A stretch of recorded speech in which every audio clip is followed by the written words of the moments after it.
नमस्कार साथियों, जय हिंद। मेरा नाम है प्रीतेश जोशी और आप सभी का स्वागत है राजस्थान एग्जाम बाय मिशन ज्ञान के इस चैनल पर। तो कैसे हैं आप लोग? आशा करता हूं ठीक होंगे, बढ़िया आपकी तैयारी चल रही होगी और दिन ब दिन तैयारी में तेजी आती जा रही होगी। और तैयारी में तेजी आ भी जानी चाहिए। क्यों साहब? क्योंकि 11 अगस्त को हमारा एलडीसी का एग्जाम है। भाई हम सीईटी पास करके आए हैं और साथ साथ में हमारा ये जो एग्जाम है वो हमें सरकारी नौकरी के अंदर जो है वो पूर्णतः प्रवेश दिलवा देगा। तो सबसे पहले तो आपको बहुत बहुत शुभकामनाएं कि आप सीईटी का एग्जाम क्लियर करके आ गए। साथ साथ में अब 11 अगस्त का समय है, लगभग 2 महीनों का हमारे पास यहाँ पर टाइम देखने को मिलता है। 2 महीने से कम ही बचे हैं और ये जो समय है वो बहुत है। घबराना मत भैया, ये समय बहुत है, इसमें आप बढ़िया तरीके से तैयारी कर सकते हो। लेकिन तैयारी करने से पहले, भाई युद्ध में जाने से पहले अपने अस्त्र और शस्त्र जो है वो संभाल लेने चाहिए। और अस्त्र और शस्त्रों को संभालने के लिए मैं आपके सामने आया हूं, क्या लेकर भैया? एलडीसी का एक बढ़िया सिलेबस का डिस्कशन लेकर छोटी सी स्ट्रेटेजी बात करेंगे और वीडियो को संपन्न करेंगे। चलिए, तो सबसे पहले हम बात करेंगे सब एलडीसी के इस पूरे के पूरे सिलेबस को कितने भागों के अंदर बांटा जा सकता है। तो एलडीसी का एग्जाम देंगे तो हम यहाँ पर 2 पेपर देखने को मिलेंगे।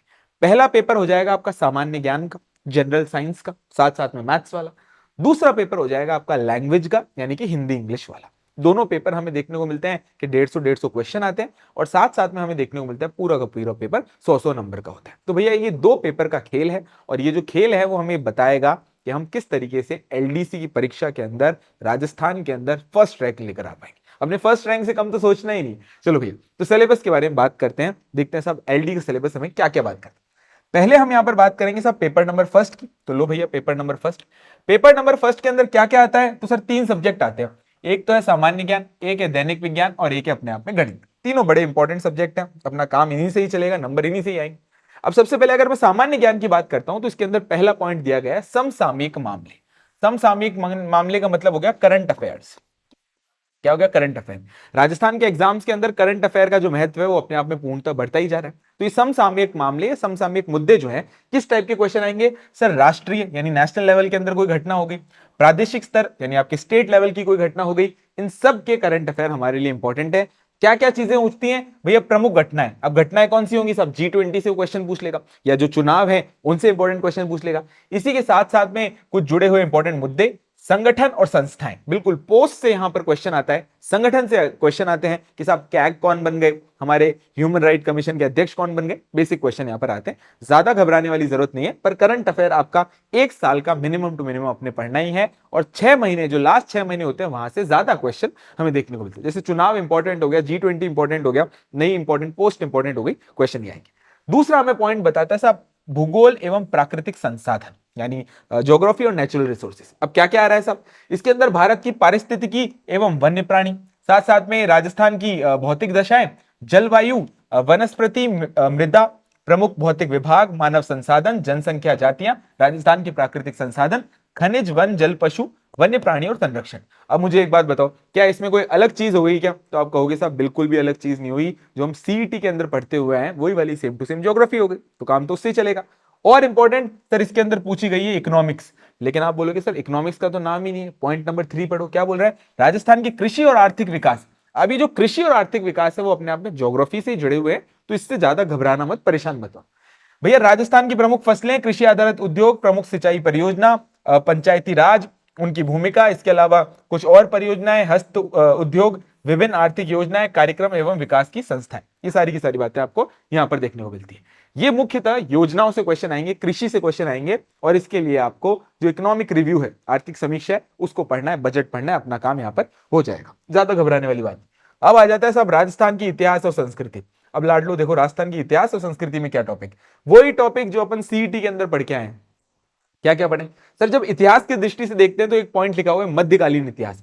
अब ये मध्यकालीन इतिहास को ज्यादा परेशान होकर और पूरा का पूरा मट रट लग जाना, क्योंकि ये बहुत इंपॉर्टेंट टॉपिक है। इसके अंदर लाडलो आपको सारे राजवंश पढ़ने पड़ेंगे, उनकी सामाजिक, राजनीतिक, आर्थिक स्थिति पढ़नी पड़ेगी और वो बड़ा सारा इंपॉर्टेंट टॉपिक होता है। लेकिन इस बात को ध्यान रखो कि मध्यकालीन राजवंश से सिर्फ इंपॉर्टेंट टॉपिक पढ़ने हैं जहां से ज्यादा क्वेश्चन आ रहे हैं। मेवाड़ के राजाओं से ज्यादा क्वेश्चन आ रहे हैं, जयपुर से आ रहे हैं, जोधपुर से आ रहे हैं, जहां जहां से भी इंपॉर्टेंट क्वेश्चन आ रहे हैं सिर्फ उन्हीं को ही अपने को पढ़ना है। फिर स्वतंत्रता आंदोलन और राजनीतिक चेतना, अभी किसकी बात कर रहा है? सामान्य सी भाषा के अंदर बात करूं तो ये लाडलो प्रजामंडल की बात कर रहा है। सिंपल सी बात है, प्रजामंडल आंदोलन की बात कर रहा है। फिर राजनीतिक पुनर्गठन, तो ये किसकी बात कर रहा है, जो राजस्थान रियासतों का विलय हुआ उससे क्वेश्चन आएंगे। अच्छा, इसके अलावा लोक भाषाएं बोलियां, लोक संगीत, संत कवि योद्धा, लोक देवता, लोक देवियां और सांप्रदायिक सौहार्द, मेले एवं त्योहार, रीति रिवाज, वेशभूषा और आभूषण से क्वेश्चन 100% अटकेंगे। मुख्यतः यह बात देखने को मिलती है कि राजस्थान इतिहास जो है मध्यकालीन राजवंश से लेकर और अंत में जो आजादी का आंदोलन।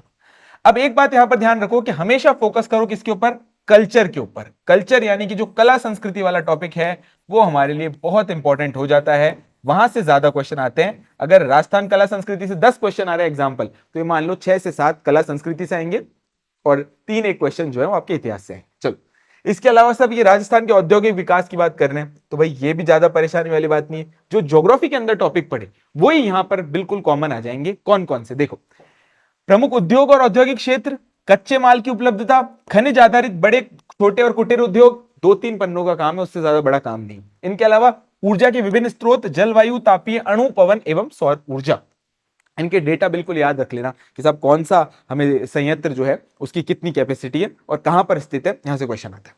अब इसके अलावा एवरीडे साइंस, आप जनरल साइंस, एवरीडे साइंस, इसके अंदर पूरी की पूरी जो आरबीएससी की किताब है ना, उसकी साइंस के डायरेक्ट टॉपिक्स यहां से अटकेंगे। और आप ये निश्चिंत रहो कि आरबीएससी की टॉपिक की जो मतलब आरबीएससी की किताबें हैं वहां से एग्जैक्ट क्वेश्चन आ जाते हैं, बिल्कुल वहां की लाइनों से क्वेश्चन आ जाते हैं। तो परेशान मत हो, इससे घबराना मत। इससे कौन कौन से टॉपिक है, देखो, भौतिक एवं रासायनिक परिवर्तन यानी फिजिकल केमिकल चेंज, ऑक्सीकरण, अपयचन अभिक्रियाएं, इसके अलावा धातु अधातु और कार्बन और तथा कार्बन के प्रमुख यौगिक, प्रकाश का परावर्तन व इसके नियम, विद्युत, इसके अलावा अंतरिक्ष एवं सूचना प्रौद्योगिकी, अनुवांशिकी से संबंधित। यानी एक बात याद रखो कि सामान्य विज्ञान के साथ साथ साइंस एंड टेक्नोलॉजी वाला जो पार्ट है वो भी इंपॉर्टेंट हो जाता है। अब देखो, राजस्थान का सबसे छोटा एग्जाम, ये राजस्थान का सबसे बड़ा एग्जाम आरएएस, एलडीसी से लेकर आरएएस के अंदर हमें कॉमन सिलेबस देखने को मिलता है। थोड़ा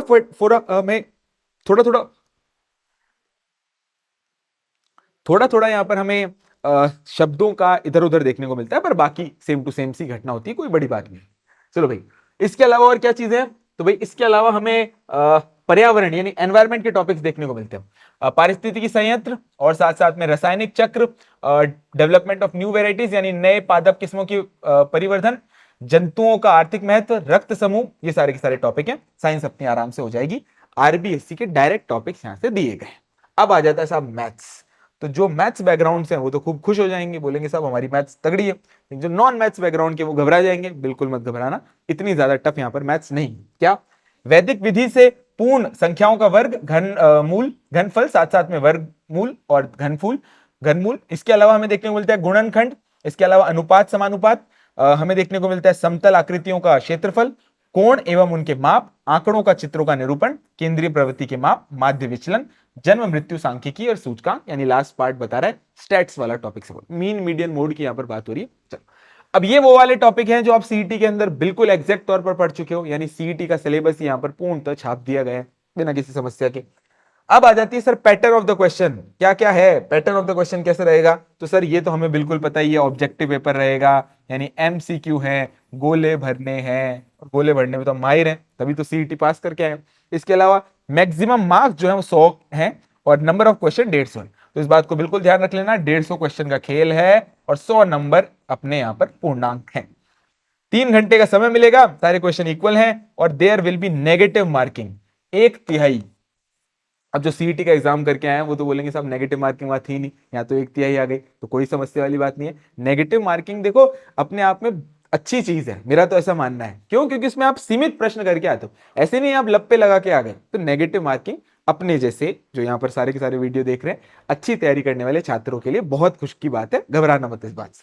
चलो अब आ जाओ लाडलो अपने पार्ट नंबर 2 के ऊपर। पार्ट नंबर 2 जो है वो हमें लैंग्वेज के बारे में बात बताता है। लैंग्वेज, कौन सी लैंग्वेज आ रही है यहाँ पर आ रही है साहब जनरल हिंदी और इंग्लिश। अब हिंदी की सामान्य हिंदी कौन सी, संधि एवं संधि विच्छेद। अगर आपको जीवन में हिंदी के अंदर पारंगत होना है और बाकी सारे सब्जेक्ट को, बाकी सारे के सारे टॉपिकों को अपने आप में रटना है, तो सबसे पहले पढ़ लो संधि। ज्यादा समय लगा के पढ़ो, 4 दिन में आराम से संधि पढ़ो, लेकिन ये जो बचे हुए टॉपिक है ना वो अपने आप में ही पूर्णतः हो जाएंगे। चलो, इसके अलावा सामासिक पदों की रचना, उपसर्ग प्रत्यय, पर्यायवाची, विपरीतार्थक, अनेकार्थक, शब्द युग्म, संज्ञा शब्दों से विशेषण बनाना, शब्द शुद्धि, वाक्य शुद्धि, वाच्य क्रिया वाक्यांश के लिए सार्थक शब्द, ये इंपॉर्टेंट बात है। इसके अलावा भैया मुहावरे और लोकोक्तियां, अंग्रेजी की पारिभाषिक शब्दावली, सरल, संयुक्त और मिश्र अंग्रेजी वाक्यों का हिंदी में रूपांतरण, और साथ साथ में कार्यालयी पत्र। अब ये जो कार्यालयी पत्र है, ये बोलोगे साहब क्या हम पत्र लिखवाएंगे क्या? नहीं, पत्र से जुड़े हुए जो एमसीक्यू क्वेश्चन है वो यहां पर पूछे जाएंगे, तो इस बात से भी परेशान मत होना। यार हिंदी अपने आप में बहुत इंटरेस्टिंग है, आप मजे से पढ़ोगे ना तो चीजें याद हुई। जो अंग्रेजी माध्यम के छात्र है वो बोलेंगे सर हमने तो हिंदी कभी पढ़ी नहीं, सीईटी में पढ़ के तो आए हो। अच्छा, अगर उन दिनों में भी कमजोर थी, कोई समस्या नहीं है, किताब उठाओ और पॉइंट टू पॉइंट रटते जाओ। कौन सी किताब उठानी है तो एक बात बता देता हूं, हिंदी की शुरुआत करने वाले हो तो जो सरकारी हिंदी की किताब है जो 9वीं से 12वीं तक चलती है उसको बिल्कुल पढ़ना, उसको तो मत भूलना। उसके अलावा कोई किताब पढ़ना चाहते हो अपने मन से पढ़ लो, उसको बिल्कुल भी मत भूलना। आरएस से लेकर एलडीसी सारा पेपर वहीं से ही छपता है।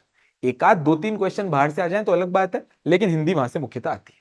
इसके अलावा जनरल इंग्लिश, तो भैया इसके अंदर आपको tense, sequence of tense, voice active passive, narration direct indirect, transformation of sentence, use of article determiner, use of prepositions, translation of simple, glossary of official technical terms, synonym, antonym, one word substitution, forming new words, confusable words, comprehension of given passage और knowledge of writing letters. यानी भैया ये भी आपके MCQ वाले हैं, कोई letter आपसे नहीं लिखवाएगा। चलो भैया, पेपर ऑफ पैटर्न, यानी कि आपका पैटर्न ऑफ पेपर क्या रहेगा, तो सेम टू सेम वैसा ही रहेगा भैया, वही आपका 150 नंबर का खेल है और सारी की सारी बातें आपको वही याद रखनी है जो कि आपने पेपर 1 के अंदर दिखी थी। इंपॉर्टेंट बात यह है कि नेगेटिव मार्किंग यहां पर बिल्कुल है 1/3। इसके अलावा क्या, तो सर सिलेबस तो हमें पता चल गया, स्ट्रेटेजी की थोड़ी सी बात बता दो जिससे हम हमारी तैयारी को सुचारू रूप से डिसिप्लिन तरीके से कर पाए। अब स्ट्रेटेजी हर एग्जाम की सेम ही रहती है। अब आप कहोगे एलडीसी के लिए कोई अलग, तो एलडीसी के लिए कोई अलग स्ट्रेटेजी नहीं है, लेकिन एलडीसी के लिए कुछ बातों का यहां पर ध्यान रखना है। क्या है स्ट्रेटेजी? देखो पहली बात तो आपको लाडलो यहां पर ध्यान रखना है, पीवाईक्यू। कौन से पीवाईक्यू? तो भैया जो हमारा कर्मचारी बोर्ड है, हमारा जो RSMSSB है, उसी बोर्ड के पूरे पेपरों में से जो बोर्ड है उसी में से पूरे के पूरे क्वेश्चन जो है वो लाडलो आते हैं। हमें कई सारे ऐसे क्वेश्चन हैं जो बिल्कुल रिपीट होते हैं। पेपर का 30%, 20%, 25% हिस्सा जो है वो पीवाईक्यू से ही अटकता है, तो इसलिए पीवाईक्यू को अपने को बिल्कुल भी नहीं छोड़ना है, उनको रट के रखना है। जब भी मैं कह रहा हूं रट के रखना है तो मेरा ये कहना है कि स्टैटिक जीके के साथ साथ में उसको रटना है, इस बात का थोड़ा ध्यान। इसके अलावा सब one liner, sir one liner क्या होते हैं? देखो जब ये जो क्वेश्चन है इनको जब तुम याद करोगे, जैसे एग्जांपल के तौर पे कि राजस्थान का जो एकीकरण हुआ उसके पहले चरण के दौरान कौन कौन से राज्य जो थे उनका विलय हुआ, तो अपन याद रखते हैं ABCD, अलवर, भरतपुर, करौली और धौलपुर। तो इन आपको एक लाइन बना के रखना है कि पहला चरण 18 मार्च 1948, और हमें 4 यहां पर याद रखना है, अलवर, भरतपुर, करौली, धौलपुर। एक लाइन यहां पर पूर्णतः बना दी कि भैया 18 मार्च राजस्थान का पहला चरण, और साथ याद रख ली ABCD। अब बताओ ये इंफॉर्मेशन वन लाइनर बन गया या नहीं बन गया? तो ऐसे वन लाइनर बना के रखो, स्पेसिफिकली जीके के अंदर, स्पेसिफिकली साइंस के अंदर।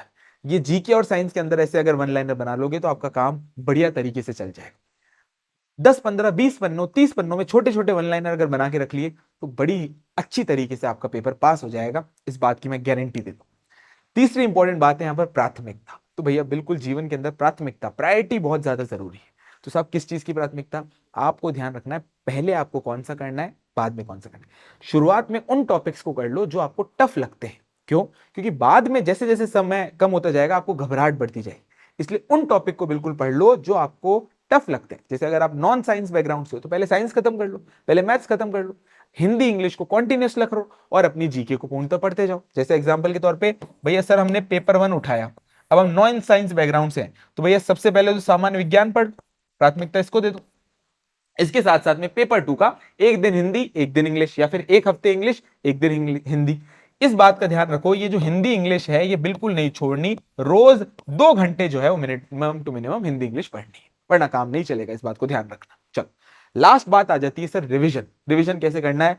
आप किसी भी टॉपिक को अगर 7 बार पढ़ रहे हो तो उसका रिवीजन हो गया है।